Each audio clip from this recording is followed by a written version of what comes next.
picked up my book, thumb to the back, I realized there were 1,853 pages. That's my actual med-surg book. And that's me. That's a lot of pages. So I did a little math. And so let's say I have 4 courses that I have to do in one semester, and that each of those courses has a book that's 1,853 pages. That means during the course of a semester, I would need to read 7,412 pages. I need the picture of that face. Oh my God. Now, a semester is 15 weeks long. So that means I'd have to read 494 pages per week to finish all the books required for that semester. All right, so how much time is that going to take? I found from Cornell College, they say it takes about 5 minutes to read a textbook page. That means I would need to read 41 hours per week to finish all the textbooks for that semester. So the moral of the story is, you guys should be reading. What are you doing here? Go home. That's impossible. But what happens is you get these stacks and stacks and stacks of books, and they're like, hey, by tomorrow we're going to have a test on chapter 1, 2, 3, 10, 15, 4, 3, 7, 6. Make sure you read it all. So you run to Home Depot, you buy a gallon of yellow paint, and you start highlighting everything. Does this sound familiar? You're like, it's all important. I don't know. That's how it goes, right? So what I'm going to share with you is something that changed the way I study, not just for nursing school, but even now, drastically. This is a picture of my buddy Sam and myself back in high school. We were super cool. You can tell. Sam was I didn't even know if he was going to pass high school, right? I wasn't sure if he'd ever make it out of high school. He did. Went to college, and at some point during his undergrad, he decided, I'm going to be a doctor. I'm like, what the hell? So he starts applying to medical school. He gets into medical school. Graduates top of his class, doing 4.0 the whole way through med school. During his first semester, he calls me. He's like, John, don't go to medical school. He says, go to nursing school and become a CRNA. That was the first moment I honestly ever thought about being a nurse. Because it was never in my mind to become a nurse. So he calls me, he says, go to nursing school, get a year in the ICU, go be a CRNA. Great job, way better than medical school. And so I said, all right, check it out, look at it, apply to nursing school. Then during my first semester of nursing school, I was encountered with this. And I'm like, all right, Sam. I call Sam up. I'm like, Sam, you almost failed out of high school. Then you go on to medical school and become a physician. So now he's actually an interventional radiologist, one of the hardest residencies to get with one of the best groups in Colorado, doing interventional radiology. So I call him up. I'm like, what did you do, dude? How did you do this? And he goes, all right, I'm going to share with you how I take notes in medical school, but you can't tell anyone. So I'm going to tell you guys. I think like the statute of limitations is probably passed on that conversation. So this is what I handed out. There should be one at the edge of your table. On one side of it, it should kind of cover this. This is also a cheat sheet inside the test-taking course. And as I walk through this method, it's going to sound like it's way more work than reading, okay? And it's a very involved method, but using this method is how you guys are going to uncover what's most important, make that information stick, and not just do well on tests, but do well, but continue to do well throughout your career as a student and as a nurse. All right, you guys ready? So most of this, I'll just be talking to you guys through these steps. So the first thing you do when your teacher assigns you 15 chapters to read is you open your book, and all you do is skim the headlines, look at the bolded words, look at the pictures, look at the charts. Turn the page, same thing. And do that for the entire chapter. Don't get yourself sucked into reading at this point. Just skim. What this does is it allows you to see the whole picture rather than what usually happens is you start reading, interruption, you walk away, you come back, try to read again, interruption, and you never actually end up finishing the chapter before the test, right? Doing this at least gives you a big, broad overview of the entire chapter. So you start with that broad overview of the entire chapter. The next thing you do is you come to your laptop, pop open your book, and go through all those bolded points, those headings, those notes, those like italicized words, and you start turning all those main points into questions. So you're rewording what the chapter says, what the book says, and turning it all into questions.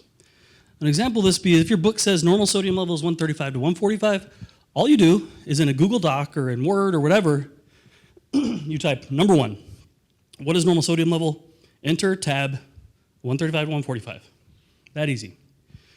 And you do this for the entire chapter, from page 1 to page whatever, turning every main point into a question and writing down the answer. Does that make sense? At the end of this, you might have 50 questions, you might have 100, you might have hundreds. In one of my cardiac chapters, I had like 120 questions written out over 5 or 6 pages. But once you have that list of questions and answers, you print that out. You take those papers with you everywhere you go. In the car, in the line, in school, while the teacher's lecturing, and you read through it. You read the question, read the answer, read the question, read the answer, complete the entire document. Go back, do it again. Read the question, read the answer, read the question, read the answer. Do it again. Then, you go back to your computer, copy that document, and remove all the answers. Okay?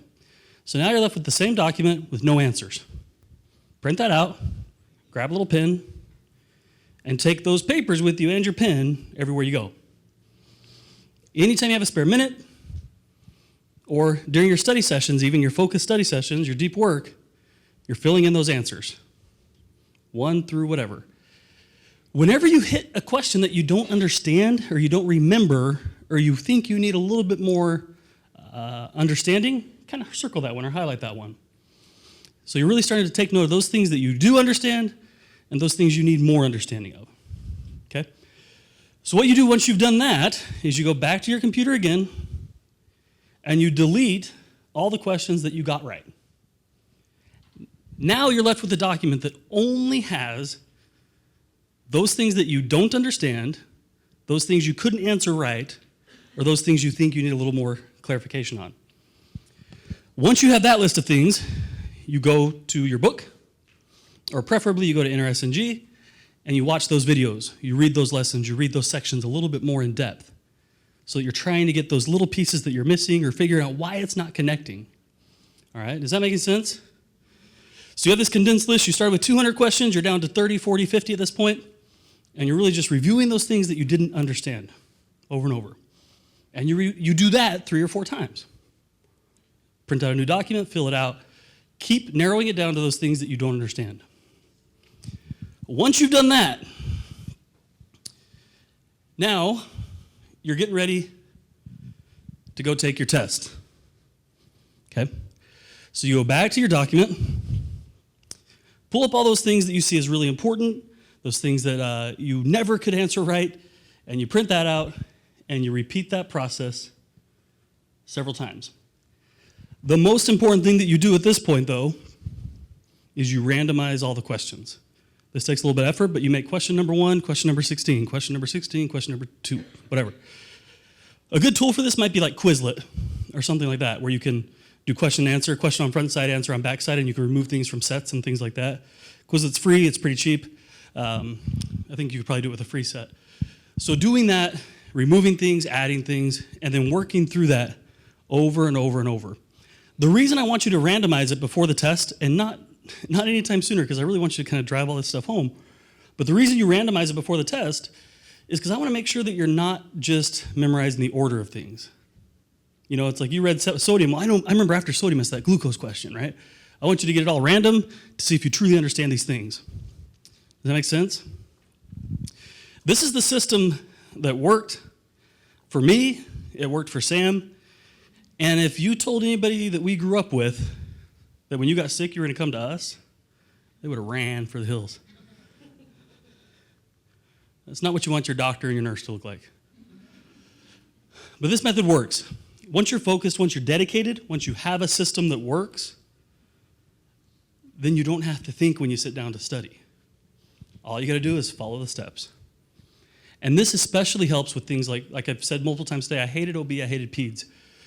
So for those ones that I didn't like studying, it didn't matter. I'm just following a protocol, checklist.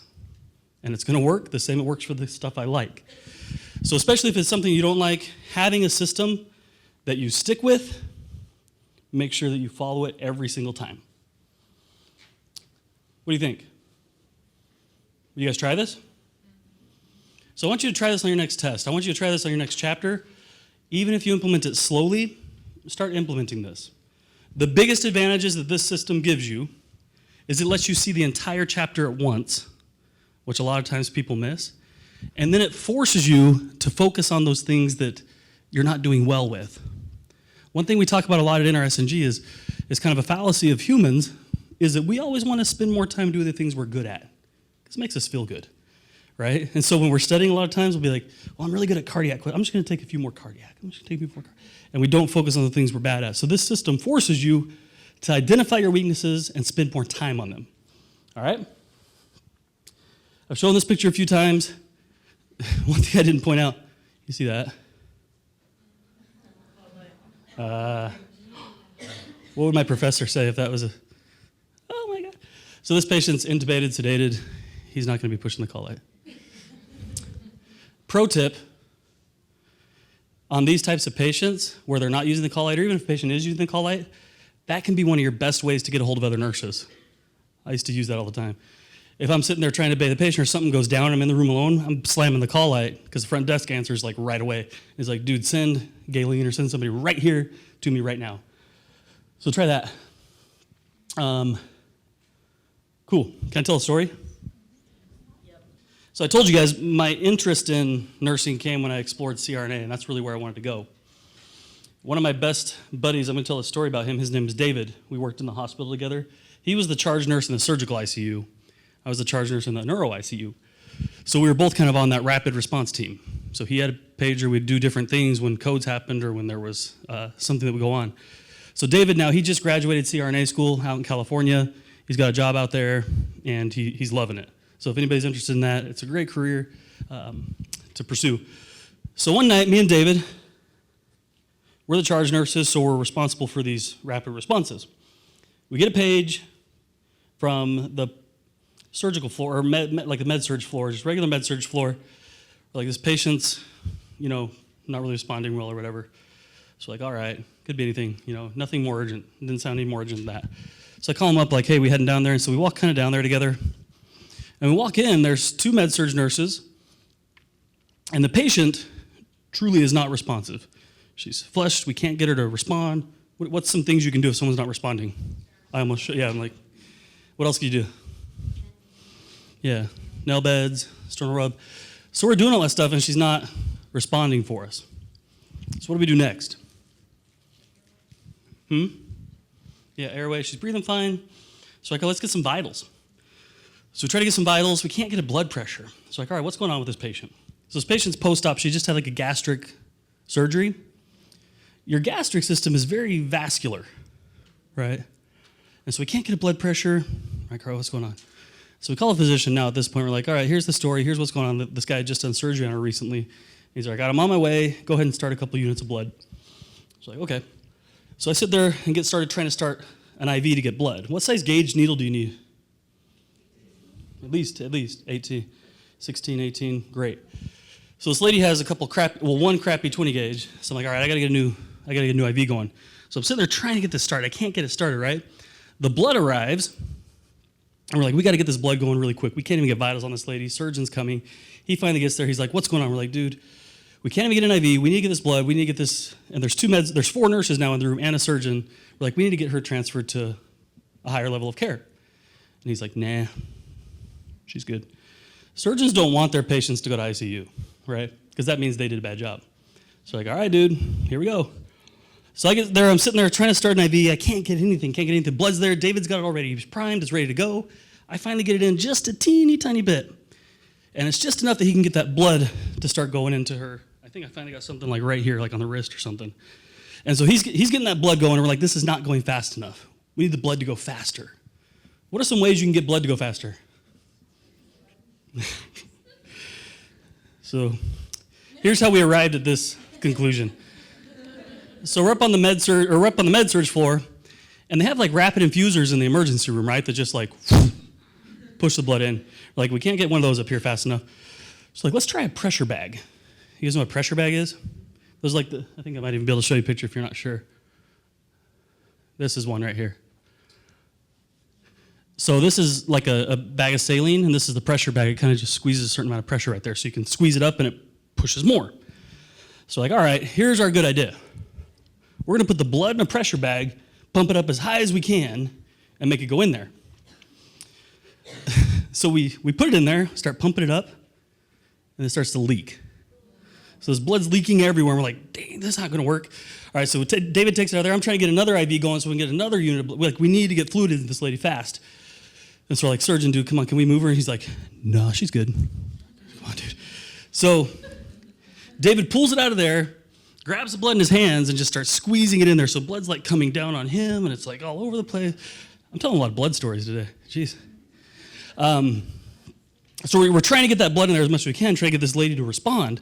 The whole time he's not willing to transfer her. We can't get vital still. I'm trying to get another IV so we can get more fluids going, more blood going. I'm not able to get anything. And so he's standing there just trying to squeeze it in. It's like coming down on him. And finally, we look at the guy, we're like, we have to transfer this. This is not a med surg patient anymore. So finally he's like, okay, yeah, sure, let's do that. Good idea ahead.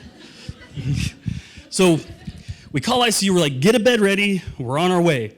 So I start running, one of those movie scenes. I'm like hair blowing in the wind and like saving a life. And David jumps up on the bed, he's like squeezing this blood, and the surgeon's like running behind. So we get to the ICU, they got a bed ready, the nurses are there. We can finally at this point really start doing we need to get a central line, right? That's the only option we had on this lady.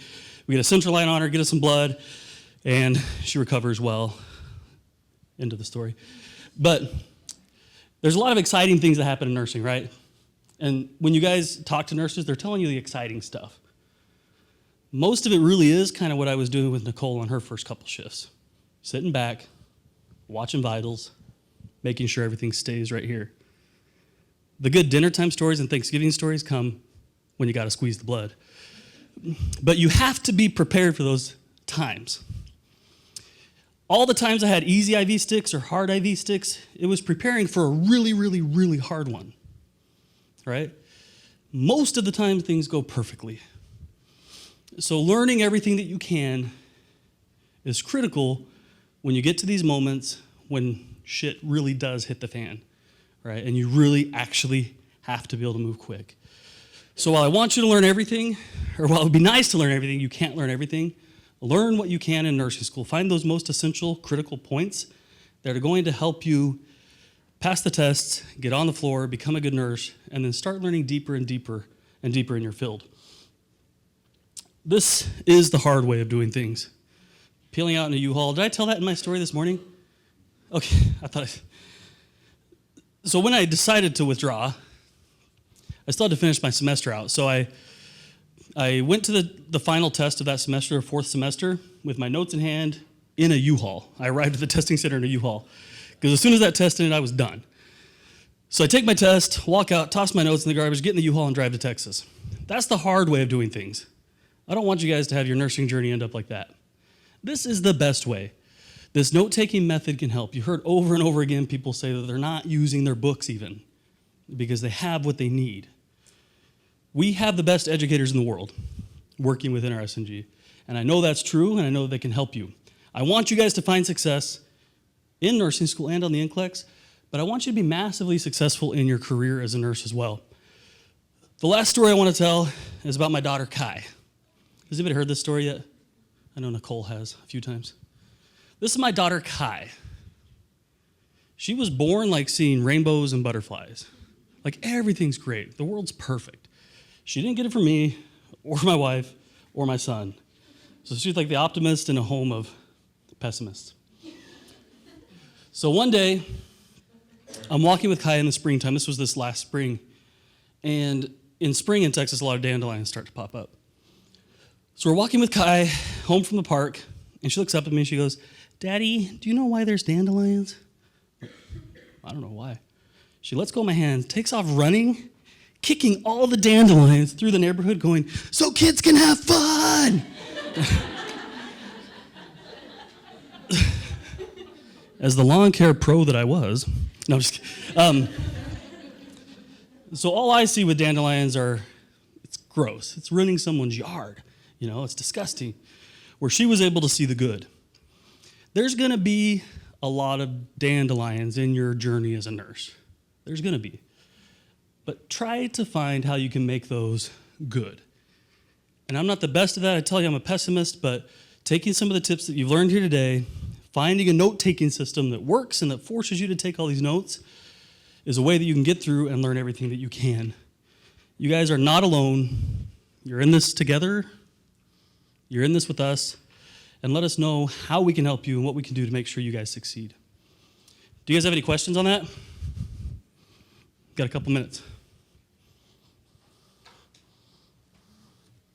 On the note-taking method, on the blood story, on dandelions. I posted mine before all this stuff came up. Through all the semesters that we have, how do you organize all of your notes, all your semesters? Because you're going to get diabetes here, or whatever. It comes in your feeds or whatever. How do you organize that? You got to put all those subjects together or keep them in your... Are you in a concept-based nursing or a regular? Do you know? No idea. So you're probably regular. So the way I would honestly do it now, if I were to go back to school a couple of years in the future now, is I'd actually probably start a Google Drive. And inside that Google Drive, each folder would be a semester or a subject. So for example, in that case, I'd probably have a med surg, and under that, I'd probably have a subfolder under that that's endocrine, and under that, I would have a sheet for each note that I took. So it might be, nursing school would be the main folder, then it would be med surg, then it would be endocrine, then it would be diabetes as an outline. But with Google Drive, it goes with you on your phone, it goes with you on your computer. You take it everywhere and you'll have it all the way into your life. The way I was doing it before was honestly just hand notes, but they didn't have computers back then when I was a kid. No, Google Drive really helps. What's that? OneNote, yeah. Dropbox, OneNote, Google Drive, something where you can have online cloud-based folder storage system. That's what I'd use. The Google Drive is one I use, and the nice thing about it is you can even color code things. So you can even do color codes, and you can even match our color codes. We've color coded all of our courses too. Yeah, and that's what's really cool about Google Drive too, is that you could work on it together with a team. You could have a study group and say, look, you do nursing care for diabetes, and you do pathophysiology, and so you get all, and then hold a study group and kind of read through it. That's one thing I did in nursing school is I started this thing called we called it, I can't remember what I called it, but we would divide up diseases like that, or we'd divide up chapters like that too and say, look, you cover this piece of this disease, you cover this piece, then we'll all meet on Wednesday and then present. That's a method called Sodoto. Have you guys ever heard of Sodoto? See one, do one, teach one? So that's what we do with each other. Once you have to teach something to somebody, you have to understand it at a level like Sandy shared. It's harder to make things simple than it is to make things hard. So once you're able to explain it to someone in an easy way, you've probably mastered the topic. Question? How do you go about, I felt like I was organized, and then I got my orientation in the first day for 8 hours. And then I went home and I was like, I have no freaking clue what I'm doing. And so I've tried to figure out a system that would work for me, writing down in a planner or having it in Notability, having a to-do list or whatever. So how do you recommend staying on top of 5 million things that you have to do? Yeah. That's a really good question. And the way that we would do it as a cohort is we had this one girl named Heather. She's actually a manager of a wound care clinic up in Illinois now. She's awesome. But what we would do we would have a shared Google Sheet. And so every 2 weeks or every Monday or whatever, she would go in and actually pull out from every course what was due kind of that week and actually put it on there as a shared system. So then we could all see it and check it off together. And then there was kind of this accountability thing. And the way we would communicate internally was through a Facebook group of just our cohort. So I would do that, or like a WhatsApp group. I would say, hey, what are you talking about on this part, and have links and stuff back and forth. But if I were to do that again, I would probably have a Google Calendar as well that I would probably start with. So versus doing it on a spreadsheet, I'd probably do it on the Google Calendar, and you can color code on there too. So if you have, your med-surg class is red inside your Google Drive, and I'm not being paid by Google, just so you know. No, if your med-surg course is coded red in your Google Drive, code that red in your calendar. And then I always suggest too, focusing on the courses that are worth the most points. Like for example, research might be 1 point, or term might be 1 point or 1 credit hour, where your med-surg might be 6. So if I'm just thinking 80-20 and trying to think biggest bang for the buck, which course should I spend the most time on? Med-surg. And then inside med-surg, you might have one project that's worth 25% of your grade. So even if I don't do anything else in that one project, I still got 25%. So really then starting with like a folder system, starting with a calendar system, maybe a spreadsheet, and then really forcing yourself to focus on those elements that are worth the most points when it comes down to it. Because you're trying to just get through. That's kind of what you're almost trying to do in nursing school. You good, Nicole?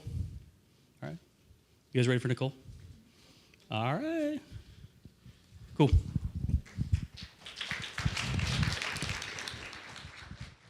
Thanks for watching another nursing.com lesson. Click the link below in the description to watch thousands more lessons over on nursing.com. Also, be sure to hit the subscribe and the little bell to make sure you're reminded when new lessons come out. And if you want to just keep watching more lessons, go ahead and click this video over here to continue learning. Like we always say here at nursing.com, happy nursing.